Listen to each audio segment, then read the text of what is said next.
ఒక అడవిలో జింక కుందేలు స్నేహితులుగా ఉండేవి. అవి ప్రతిరోజు ఆహారం కోసమని అడవిలో తిరిగి సాయంత్రం అవగానే ఎవరి గుహకు వాళ్ళు వెళ్తూ ఉండేవారు. ఒకరోజు కుందేలు, మిత్రమా, మనం పగలంతా ఇలా కలిసి తిరిగి సాయంత్రం అయ్యేసరికి విడిపోవాలంటే నాకు దిగులుగా ఉంది. అందుకని ఇప్పటి నుండి నా ఇంట్లో గాని లేదా నీ ఇంట్లో గాని రాత్రిపూట కూడా కలిసే ఉందాం. సరేనా మిత్రమా?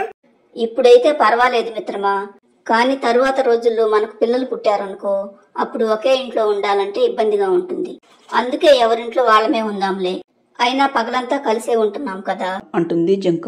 కుందేలు, సరే మిత్రమా, నువ్వు చెప్పింది కూడా నిజమేలే అంటుంది. మరుసటి రోజు అవి ఎప్పట్లాగానే కలుసుకుని ఎవరింటికి వారు వెళుతూ ఉండగా వాటిని ఒక జిత్తులు మారి నక్క చూస్తుంది. అది జింకను వెంటాడుతూ దాని గుహ దగ్గర దాకా వచ్చి జింక ఉంటున్న గుహను చూసి వెళ్ళిపోతుంది. తరువాత నక్క ఒక చిరుతపులి దగ్గరికి వెళ్ళి, చిరుతమామ, ఈ రోజు నేను ఒక జింక ఇంటిని చూశాను.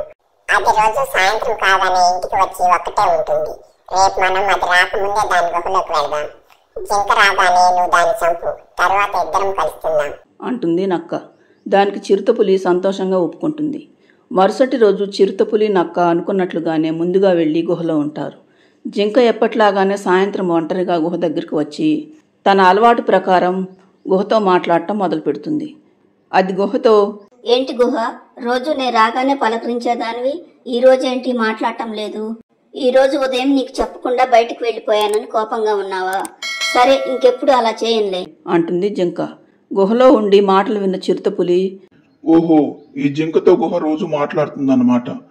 ఈ రోజు కనుక గుహ మాట్లాడకపోతే జింక అలిగి వెళ్ళిపోతుంది. అప్పుడు దాన్ని చంపి తినే అవకాశం చేజారిపోతుంది అనుకున్న చిరుతపులి, అదేం లేదు మిత్రమా, ముందు నువ్వే మాట్లాడతావని చూస్తున్నా అంటుంది చిరుతపులి. దాంతో జింకకు గుహలో ఏవో క్రూర మృగాలున్నాయని అర్థమయ్యి వెంటనే అక్కడి నుండి వెళ్ళిపోతుంది. తరువాత చిరుతపులి నక్క జింక ఎంతసేపటికి గుహలోకి రాకపోవడంతో జింక వేసిన పథకం అర్థమయ్యి తమ తెలివి తక్కువతనానికి తిట్టుకుంటూ అక్కడి నుండి వెళ్ళిపోతాయి.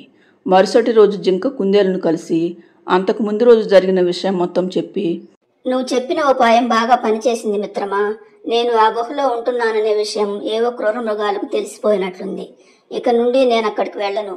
నువ్వు అన్నట్లు ఇక నుండి మనిద్దరం నీ ఇంట్లోనే ఉందాం అని జింక అనటంతో కుందేలు అందుకు సంతోషంగా ఒప్పుకుంటుంది.